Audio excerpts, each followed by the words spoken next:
جی ناظرین، آپ کا ایک دفعہ پھر خیر مقدم ہے رحمت سحر میں داتا کی نگری لاہور سے۔ بڑا ایمان افروز موضوع ہے اور ہمیں بہت اچھے طریقے سے تفہیم ہو رہی ہے۔ ہمارے لیے کامیابی کے کئی در کھل جائیں گے اگر آج کی گفتگو کو ہم اچھے طریقے سے سماعت بھی کر لیں، عمل کا رستہ آسان ہو جائے گا۔ اللہ اور اس کے رسول صلی اللہ علیہ وسلم کی مہربانیوں کا سلسلہ مزید دراز ہو جائے گا اگر آج کے موضوع کی تفہیم ہمارے لیے بہت ساری کامیابیوں کی نوید لے آئے۔ ڈاکٹر محمد طاہر مصطفیٰ صاحب کی طرف ہمیں بڑھنا ہے۔ ڈاکٹر صاحب، ایک عام ذہن میں جسے ہم لیمن ایک اپروچ کہتے ہیں، یہ سوال آتا ہے کہ جزا اور سزا کا جو کانسیپٹ ہے، اللہ قادر مطلق ہے دنیا میں بھی یہ سارا نظام قائم کیا جا سکتا تھا، تو اس کے لیے بالضرور آخرت کو قائم کرنا جو ہے اس کا فلسفہ، اس کی متھ جو ہے، اس کے لیے کچھ ارشاد فرمائیے گا، کیونکہ یہ سوال نوجوان نسل کے ذہن میں بہت بھرپور طریقے سے پیدا ہوتا ہے کہ یہیں پر اللہ رب العزت نے سب کچھ جزا یا سزا کیوں نہیں دے دی، آخرت کو کیوں قائم کیا جائے گا۔ جدید ذہن کا سوال ہے، بہت اچھا سوال آپ کا۔ صفدر صاحب، بات یہ ہے کہ روز آخرت یا آخرت کا جو منظرنامہ ہے نا، جیسے میں نے پہلے عرض کیا، مفتی صاحب نے بھی اس پر خوب روشنی ڈالی کہ یہ جزا اور سزا کے لیے ہے۔ صحیح، دنیا دارالعمل ہے، آخرت جزا اور سزا کے لیے ہے۔ اب یہ سوال کہ یہیں پر کیوں نہیں سب کچھ ہو گیا، سزا یا جزا یہیں کیوں نہیں دے دی گئی، یہاں ہو نہیں سکتی۔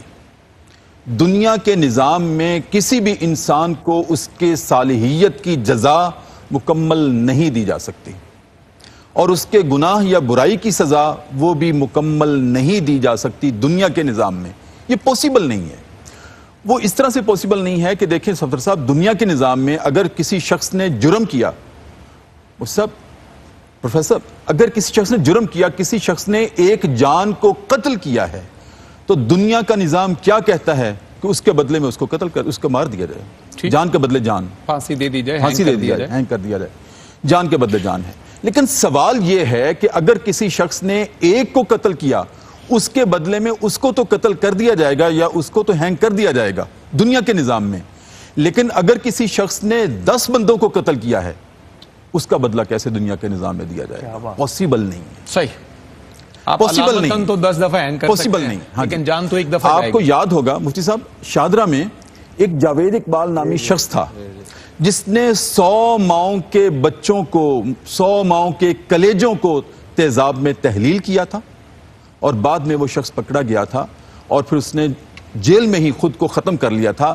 اگر وہ خود کو ختم نہ بھی کرتا صفدر صاحب، اگر اس کو سزا دی جاتی دنیا کے نظام میں، اور جتنا بڑا اس کا جرم تھا کہ 100 ماؤں کے کلیجوں کو اس نے چبایا تھا اس شخص نے، اور اس کی سزا اگر اتنی شدت سے بھی دی جاتی کہ 100 ماؤں کو بلایا جاتا کہ آؤ آج تمہارے بچوں کی ہم سزا دینے لگے ہیں، اور اس کو مینار پاکستان پر کھڑا کر کے اور یہ کہا جاتا کہ آج اس نے 100 بچوں کو کلیجہ چبایا، 100 ماؤں کا کلیجہ چبایا تھا نا، 100 بچوں کو مارا تھا، تو آج اس کے ہم 100 ٹکڑے کر کے زمین پہ پھینک رہے ہیں۔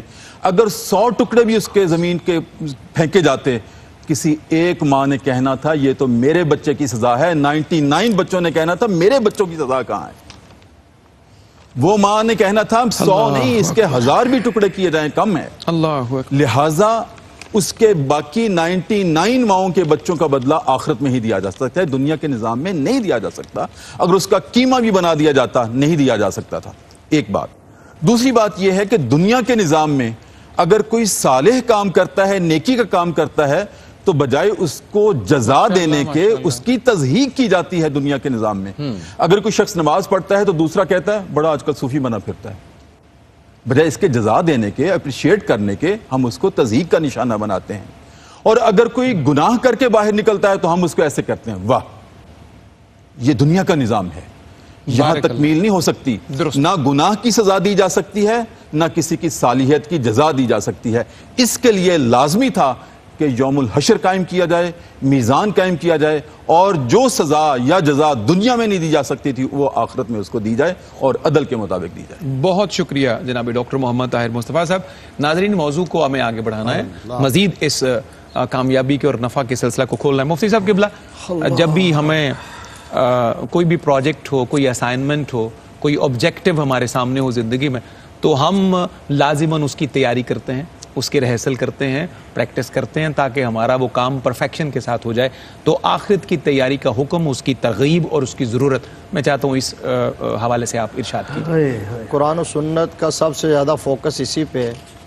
نبی رحمت صلی اللہ علیہ وسلم کے حیات پاک کا ایک ایک لمحہ خود بھی آخرت کی تیاری میں گزرا ہے اور اپنے غلاموں کو بھی اسی کی ترغیب دینے میں گزرا. ابھی جو ڈاکٹر صاحب نے ایک بات کی تھی کہ آقا علیہ الصلوۃ والسلام نے اپنا قدم مبارک اٹھا کے کہا کہ مجھے تو یہ بھی یقین نہیں ہے کہ اگلا قدم، یہ قدم میں نیچے رکھ پاؤں گا. حضور صلی اللہ علیہ وسلم نے صحابہ کو کہا کن فی الدنیا کانک غریب او عابر السبیل. اللہ اکبر. فرمایا دنیا میں ایسے رہو جیسے کوئی اجنبی اور مسافر رہتا ہے. یعنی اس کی تشریح حضرت عبداللہ بن عمر رضی اللہ تعالی عنہما نے یہی حدیث نقل کرنے کے بعد کی کہ آقا علیہ الصلوۃ والسلام کے فرمان کا مطلب یہ ہے کہ جب صبح کر لو تو شام کا انتظار نہ کرو، اللہ اکبر. اور جب شام ہو جائے تو صبح کا انتظار نہ کرو. ہر وقت رخت سفر باندھ کے رکھو. اللہ تبارک و تعالیٰ نے جو موت کو مخفی رکھا ہے نا، اس کے اندر ایک فلسفہ یہی ہے. اگر پہلے ڈکلیئر کر دیا جاتا، ڈسکلوز کر دیا جاتا کہ فلاں بندے کی فلاں وقت میں موت آنی ہے، تو پھر تو وہ کہتا نا کہ ابھی بڑا وقت پڑا ہے. لیکن نہ، یہاں لوگ کہتے ہیں کہ ابھی بڑا وقت پڑا ہے. میں نے کہا یہ آپ کو کس نے بتا دیا کہ بڑا وقت پڑا ہے؟ کیونکہ موت کا تعلق بڑھاپے سے نہیں، موت کا تعلق بیماری سے نہیں، موت کا تعلق حادثے سے نہیں. اگر بڑھاپے سے ہوتا کوئی جوان نہ مرتا، بیماری سے ہوتا کوئی صحت مند نہ مرتا، اگر حادثے سے ہوتا کوئی گھر میں اپنے قلعے کے اندر محفوظ بندہ بیٹھا ہوا نہ مرتا. حالانکہ قرآن کہتا ہے اینما تکونوا یدرککم الموت ولو کنتم فی بروج مشیدہ، کہ اگرچہ تم مضبوط قلعوں کے اندر ہی کیوں نہ بیٹھے ہو، موت تمہیں وہاں بھی آ جائے گی. اور یہ صرف تھیوری نہیں ہے، اس کا پریکٹیکل ہم اپنی زندگی میں کھلی آنکھوں سے روزانہ دیکھتے ہیں. اب تیاری کے لیے جی بالکل صحیح. نبی رحمت صلی اللہ علیہ وسلم نے جہاں یہ فرمایا کہ مسافروں کی طرح زندگی گزارو، وہیں نبی رحمت نے فرمایا اکثروا ذکر حازم اللذات. فرمایا جو لذتوں کو توڑنے والی شے ہے نا، یعنی موت، اس کا ذکر کثرت سے کیا کرو، کثرت سے. ایک دفعہ نبی مکرم صلی اللہ علیہ وسلم، بڑی دل دہلا دینے والی بات ہے، نبی مکرم صلی اللہ علیہ وسلم کاشان نبوت سے باہر تشریف لائے نا، آقا کریم صلی اللہ علیہ وسلم نے اپنی ریش مبارک پر یوں ہاتھ پھیرا، اور جو شیخین تھے حضور صلی اللہ علیہ وسلم کے دو وزیر ابو بکر و عمر سامنے کھڑے تھے، تو انہوں نے دیکھا تو نظر پڑی آقا کریم صلی اللہ علیہ وسلم کی ریش مبارک کے سفید بالوں پر. تو عرض کیا آقا اتنی جلدی بڑھاپا آ گیا ہے اور اتنی جلدی بال سفید ہو گئے ہیں؟ تو آقا کریم صلی اللہ علیہ وسلم نے فرمایا سورہ ہود اور اس کی دو بہنیں، یعنی دوسری دو صورتیں، ان میں جو قیامت کی ہولناکی بیان کی گئی ہے نا، اس کی وجہ سے یہ میرے بال سفید ہو گئے ہیں، اس کی وجہ سے یہ میرے بال سفید ہو گئے ہیں. اب حضور صلی اللہ علیہ وسلم نے فرمایا موت کو یاد کرو، قبرستان میں جایا کرو، آخرت کی تیاری کے لیے قبرستان میں جایا کرو. فرمایا میں نے تمہیں قبروں کی زیارت سے منع کیا تھا، الا فزوروہا، اب میں تمہیں اجازت دے رہا ہوں، قبروں کی زیارت کے لیے جایا کرو، قبرستان میں جایا کرو. کیوں؟ فرمایا اس لیے کہ وہ تمہارے دل کو نرم کرتی ہیں، آنکھوں سے آنسو جاری کرتی ہیں، موت کو یاد کروا دیتی ہیں. اور حضرت عثمان غنی رضی اللہ تعالیٰ عنہ ذوالنورین داماد مصطفیٰ، وہ عثمان غنی، حیرت کی بات یہ ہے، آپ اپنا انٹرو جب پیش کر رہے تھے صوفیاء کرام اور مقبولان بارگاہ خداوندی کی بات کر رہے تھے، تو مجھے اس وقت یہ ذہن میں آ رہا تھا اور ابھی وہ بات وہاں سے اٹیچ ہو گئی کہ جو جتنا محبوب ہوتا ہے، مقبول ہوتا ہے، مقرب ہوتا ہے، وہ اتنا ہی جواب دہی سے ڈرتا ہے. اور جو جتنا غافل ہوتا ہے، ہم جیسا گناہگار ہوتا ہے، وہ اتنا ہی بے خوف ہو جاتا ہے. یہ ہے کہ اب حضرت عثمان غنی جنہوں نے 3 مرتبہ مصطفیٰ کریم صلی اللہ علیہ وسلم سے جنت خریدی ہے اور 2 درجن کے قریب مرتبہ انہوں نے سرکار سے جنت کی بشارت پائی ہے، 3 مرتبہ تو جنت خریدی ہے، تو وہ جب قبرستان میں جاتے تھے تو یوں پھوٹ پھوٹ کے روتے تھے، گریا کرتے تھے، یوں زاری کرتے تھے اور اپنی داڑھی مبارک یوں پکڑ لیا کرتے تھے. تو تو لوگ کہتے کہ جی آپ اتنا کیوں روتے ہیں اور اتنا کیوں خوف کرتے ہیں قبرستان میں آ کے آپ کی یہ کیفیت کیوں ہو جاتی ہے؟ تو آپ فرماتے تھے کہ یہ آخرت کی منازل میں سے پہلی منزل ہے قبر، آخرت کی منازل میں سے پہلی منزل ہے۔ اگر یہاں بیڑا پار ہو گیا تو انشاءاللہ آگے بھی سرخ رو ہو جائیں گے، اگر یہاں ہی پکڑے گئے تو پھر آگے کیا کیفیات ہوگی؟ اس لیے وہ چیزیں جو ہمیں آخرت پر یقین میں اضافہ کریں، ہمیں ان کی طرف توجہ کرنی چاہیے، موت کی طرف، قبر کی طرف، دنیا کی بے ثباتی کی طرف، اس کی بے حقیقتی کی طرف، اور روز ہونے والے جو حادثات ہیں، ہمارے سامنے اٹھنے والے جنازے جو ہیں، ان کو جب آپ اپنی نگاہوں کے پیش نظر رکھیں گے تو پھر آپ کا عاقبت پر، آخرت پر یقین بڑھتا چلا جائے گا، اور جواب دہی کے تصور سے آپ کے ایمان کو معراج نصیب ہوگی۔ مفتی صاحب جو آپ نے ابھی بیان کیا نا، میں اس نتیجے پہ پہنچا ہوں کہ ہماری کم علمی کی مین وجہ یہی ہے کہ ہم نے قرآن خوانی پہ زور دیا، قرآن فہمی پہ زور نہیں دیا۔ یہ لوگوں کو اور میرے سمیت ہمیں قرآن سے جڑنا چاہیے، اور ہمیں اپنا کانسٹیٹیوشن پڑھنا چاہیے کہ وہ ہمارا کانسٹیٹیوشن ہے کیا۔ یہ ساری باتیں قرآن پاک میں لکھی ہیں، ہمیں جڑ جانا چاہیے۔ بڑی قیمتی یہ ہے ہی مہینہ قرآن پاک کا۔ اور روفی صاحب کیونکہ تازہ حرمین شریفین کی زیارت سے آئے ہیں تو زیادہ تر جو نعتیہ کلام ہیں آج اسی پس منظر میں پیش کیے جا رہے ہیں۔ میں ایک دفعہ پھر آپ سے نعت کے چند اشعار کی گزارش کرتا ہوں۔ واہ واہ جو شان ڈٹھڑا آقا تیری گلی دا، واہ واہ جو شان ڈٹھڑا آقا تیری گلی دا، بے شک ہے عرش رتبہ، بے شک ہے عرش رتبہ، رتبہ تیری گلی دا، واہ واہ جو شان ڈٹھڑا آقا تیری گلی دا، واہ واہ جو شان ڈٹھڑا آقا تیری گلی دا، جنتے کوئی مرے پیار آپا اٹھائی کے مرنے، جنتے کوئی مرے پیار آپا اٹھائی کے مرنے، دلڑی بسیت کی تار، دلڑی بسیت کی تار، ٹکڑا تیری گلی دا، واہ واہ جو شان ڈٹھڑا آقا تیری گلی دا، واہ واہ جو شان ڈٹھڑا آقا تیری گلی دا۔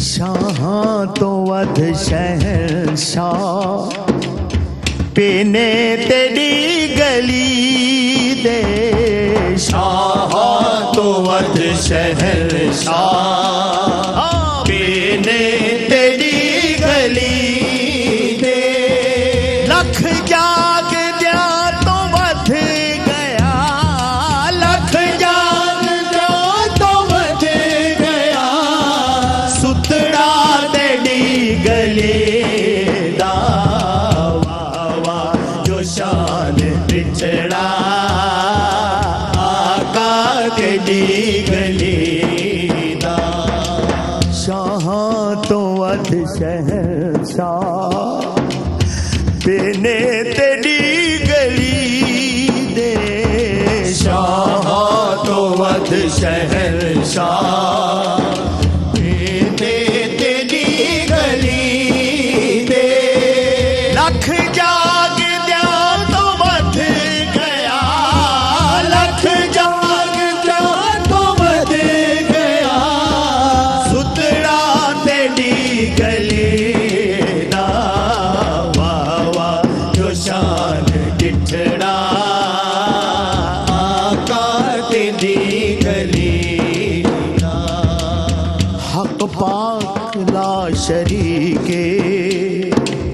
حق پاک لا شریک کوئی مٹھڑی بولی بولیا کوئی مٹھڑی بولی بولیا توتا تیری گلے دا واہ واہ جو شان ٹچڑا آقا تیری گلے دا.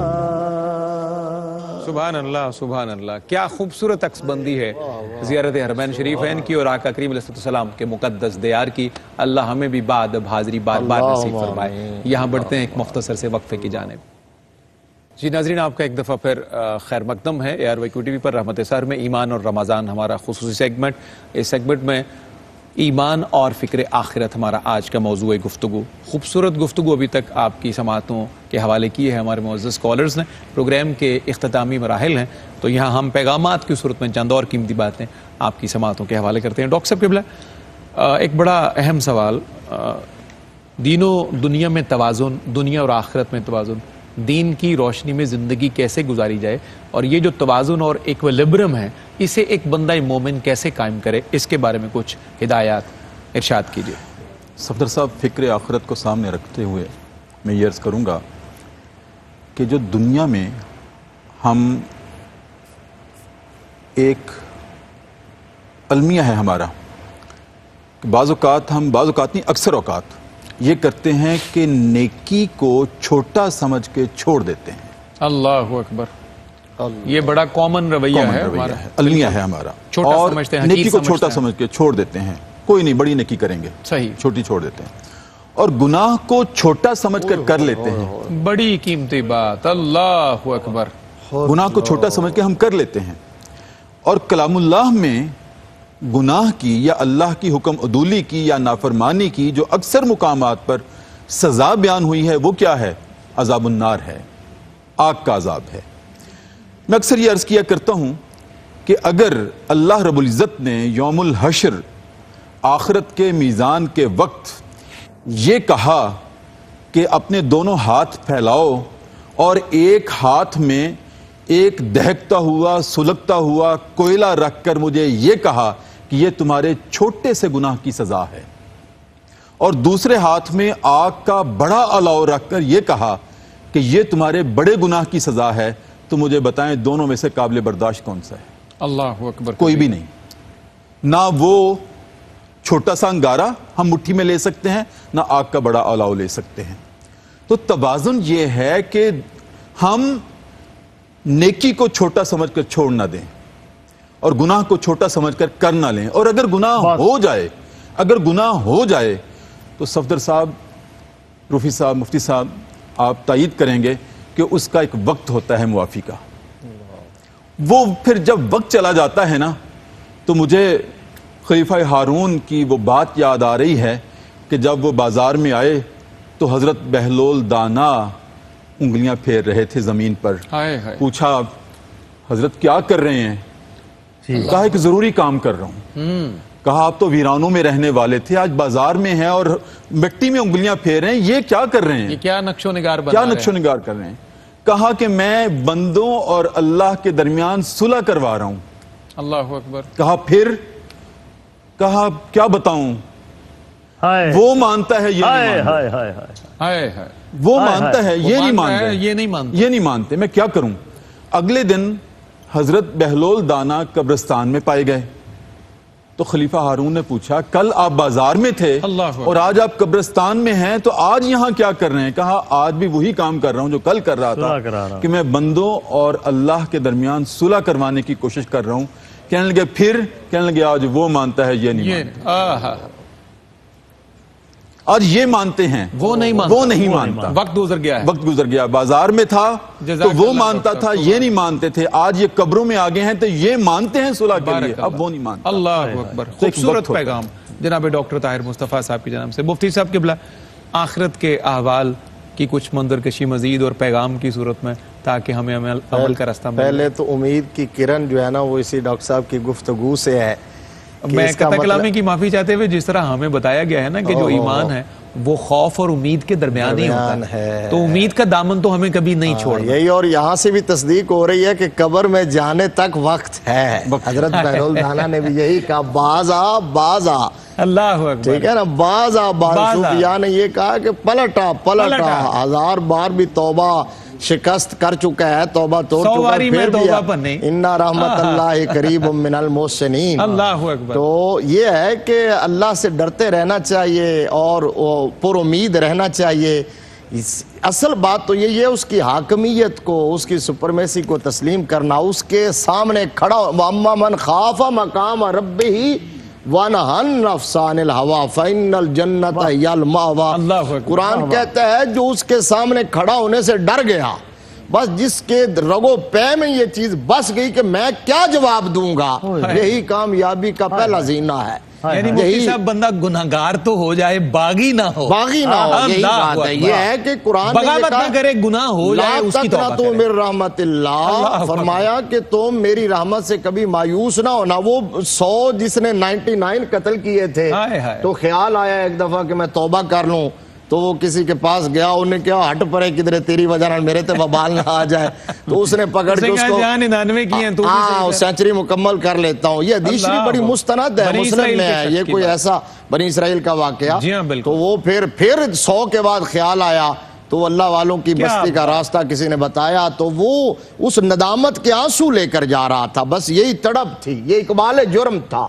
یہ جو اعتراف ہے نا، احساس، یہ اللہ کو پسند، یہی اللہ کو پسند ہے، یہی مطلوب ہے، یہی مقصود ہے، یہی مطلوب ہے. اور آپ یہ ذہن نشین رکھیں کہ بس ہم نے اللہ کی بارگاہ میں جانا ہے، اور میرا رب وہ غفار بھی ہے، ستار العیوب بھی ہے، وہ شدید بھی ہے، وہ گرفت بھی فرماتا ہے. لیکن میرا رب فرماتا ہے کہ میری رحمت میرے غضب پر ہمیشہ غالب رہتی ہے. میری رحمت میرے غضب پر. آخرت کی جو منظر کشی ہے نا صفدر صاحب، وہ قرآن نے اس انداز میں کی ہے کہ روح کانپ اٹھتی ہے. لیکن اس کا بھی اینڈ یہاں ہوتا ہے، اس کا بھی اینڈ یہاں ہوتا ہے کہ جب سب کہیں گے اذهبوا الی غیری، اذهبوا الی غیری، میرے نبی کہیں گے آنا لہا، آ جاؤ، سارے دروازے بند ہیں، میرا دروازہ تو کھولا ہے نا. میرا تو حضور سے وفا کرو، حضور کے دین سے وفا کرو، انشاءاللہ بیڑا پار ہو جائے. کیا کہنے ہیں مفتی صاحب، سبحان اللہ سبحان اللہ. ناظرین، اللہ سے ڈرنا ضروری ہے، خشیت ضروری ہے، خوف خدا ضروری ہے. اس کے ساتھ ساتھ امید رکھنا اللہ کی رحمت کی، یہ بھی ہمارے ایمان کا بنیادی اور مرکزی لازمہ ہے. اللہ رب العزت ہمیں خوف والوں میں بھی رکھے اور امید والوں میں بھی رکھے. بہت شکر گزار ڈاکٹر صاحب قبلہ، آپ کا پروگرام کے اختتامی لمحہ. مفتی صاحب قبلہ آپ کا. رفیع صاحب، آپ آئے ہیں تو ہمیں یہی لگ رہا ہے بخدا کہ رمضان کی ٹرانسمیشنز جو ہیں وہ ابھی شروع ہوئی ہیں. آغاز میں ہم چند دن طے کر کے آئے ہیں. اللہ آپ کے اس سفر کے صدقے ہمیں بھی وہ سفر والا بنا. میرے ساتھ تھے سارے. اللہ آپ کو سلامت رکھے. الحمدللہ میں اکیلا نہیں تھا. اللہ کریم آپ کو سلامت رکھے. عقیل صاحب کی اور علی رضا کی، شاہ زیب کی بھی خیر ہو، اور سارے محبت کرنے والوں کی. مفتی صاحب نے جہاں سے چھوڑا ہے رفیع صاحب، ٹھیک وہاں سے جڑ کر میں آپ سے آخری کلام کی گزارش کروں گا، اور پھر انشاءاللہ ہم لاہور اسٹوڈیو سے کراچی کی طرف بڑھ جائیں گے. نبی کے حسن کا جلوہ ادھر بھی ہے ادھر بھی ہے. کیا کہنے، کیا یہ امید اور ایمان جو ہے، میں اس کا آپ باہمی ربط اشعار میں، اور رفیع صاحب آپ کے سفر کی منظر کشی بھی اس کے اندر ہوگی. نبی کے حسن کا جلوہ ادھر بھی ہے ادھر بھی ہے، نظر مصروف نظارہ ادھر بھی ہے ادھر بھی. دیکھنے والے یہاں بھی جلوہ محبوب میں ہیں، وہاں بھی جلوہ محبوب. نبی کے حسن کا جلوہ ادھر بھی ہے ادھر بھی ہے، نظر مصروف نظارہ ادھر بھی ہے ادھر بھی ہے. رفیع صاحب، ہے کعبہ مرکز اسلام و آقا مرکز ایمان. ہے کعبہ مرکز اسلام و آقا مرکز ایمان. ہمارے دین کا رشتہ ادھر بھی ہے ادھر بھی ہے. ہمارے دین کا رشتہ ادھر بھی ہے ادھر بھی ہے. ہے کعبہ مرکز اسلام و آقا مرکز ایمان. ہمارے دین کا رشتہ ادھر بھی ہے ادھر بھی ہے. اور جو ہمارا آج کا یہ پورا عقیدت نامہ ہے، اس کا ایک نقشہ دیکھیے. زمین پر ہم ملائک آسمان پر ذکر کرتے ہیں، زمین پر ہم ملائک آسمان پر ذکر کرتے ہیں. میرے سرکار کا چرچا ادھر بھی ہے ادھر بھی ہے. میرے سرکار کا چرچا ادھر بھی ہے ادھر بھی ہے. یہاں ہے سایہ رحمت وہاں ذل شفاعت ہیں. مفتی صاحب آپ لطف لیں گے ذل شفاعت. ڈاکٹر صاحب قبلہ, یہاں ہے سایہ رحمت, وہاں ذل شفاعت ہے, تنے بے سایہ کا سایہ ادھر بھی ہے ادھر بھی ہے. لوگ کہتے ہیں کہ سایہ تیرے پیکر کا نہ تھا, میں تو کہتا ہوں جہاں بھر پہ ہے سایہ تیرا. یہاں ہے سایہ رحمت, وہاں ذل شفاعت ہے, تنے بے سایہ کا سایہ ادھر بھی ہے ادھر بھی ہے. یہ شعر سنیے اور اس کے بعد آخری شعر. یہاں زمزم پیو روفی صاحب, یہاں زمزم پیو کوثر پیو میدان معاشر میں. یہاں زمزم پیو کوثر پیو میدان رحمت میں, میدان معاشر میں. کرم کا موجزن دریا ادھر بھی ہے ادھر بھی ہے ادھر بھی ہے ادھر بھی ہے. آخری شعر. صحابہ کعبے میں اور انبیاء پیچھے ہیں اقصا میں. صحابہ کعبے میں اور انبیاء پیچھے ہیں اقصا میں. امامت پر میرا آقا ادھر بھی ہے ادھر بھی. امامت پر میرا آقا ادھر بھی ہے ادھر بھی ہے ادھر بھی ہے ادھر بھی ہے. آئیے انہی منظرناموں کے ساتھ روفی صاحب سے گزارش کرتے ہیں کہ آج کے پروگرام کا ایک شعر مفتی صاحب میں بھی سنا دوں اگر. بسم اللہ. مکہ گھر ہے میرے خدا کا اور مدینہ عرض پیمبر. مکہ گھر ہے میرے خدا کا اور مدینہ عرض پیمبر. میری دنیا گھوم رہی ہے ان دو شہروں کے اندر. اللہ بھائی زندہ باد روفی صاحب. سبحان اللہ سبحان اللہ. آپ کے اس ٹاپک کے حوالے سے ایک آخری کلام پیش کر رہے ہیں. زندگی ایک سرائے ہے لوگو, زندگی ایک سرائے ہے لوگو, چھوڑ کر اس کو جانا پڑے گا. زندگی ایک سرائے ہے لوگو, چھوڑ کر اس کو جانا پڑے گا. قبر ہی اگلا گھر ہے تمہارا, قبر ہی اگلا گھر ہے تمہارا. وہ ٹھکانہ بنانا پڑے گا. زندگی ایک سرائے ہے لوگو, چھوڑ کر اس کو جانا پڑے گا. ذکر رب سے نہ منہ اپنا موڑو, وعدہ اللہ سے مت اپنا توڑو. ذکر رب سے نہ منہ اپنا موڑو, وعدہ اللہ سے مت اپنا توڑو. سب نمازیں ادا کرنا ہوں گی, سب نمازیں ادا کرنا ہوں گی. وعدہ اپنا نبھانا پڑے گا. زندگی ایک سرائے ہے لوگو, چھوڑ کر اس کو جانا پڑے گا. ایاک نستعین گر ہے کہنا, ایاک نعبد پر بھی عمل ہو. گمراہی ترک کرنی پڑے گی, گمراہی ترک کرنی پڑے گی. سیدھے رستے پہ آنا پڑے گا. زندگی ایک سرائے ہے لوگو, چھوڑ کر اس کو جانا پڑے گا.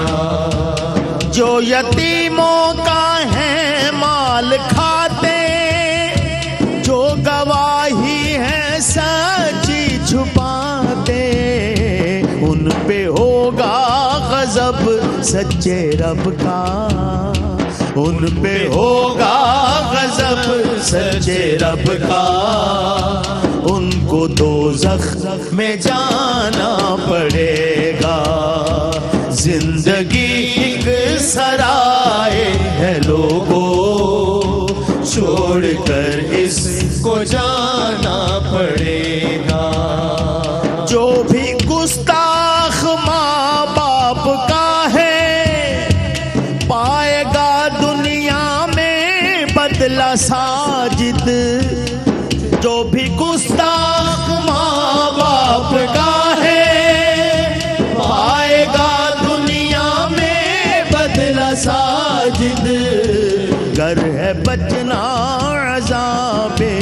خدا سے گر ہے بچنا عذاب خدا سے ان کو فوراً منانا پڑے گا گر ہے بچنا عذاب خدا سے ان کو فوراً منانا پڑے گا زندگی کے سرائے ہے لوگوں چھوڑ کر اس کو جانا پڑے گا قبر ہی اگلا گھر ہے تمہارا وہ ٹھکانہ بنانا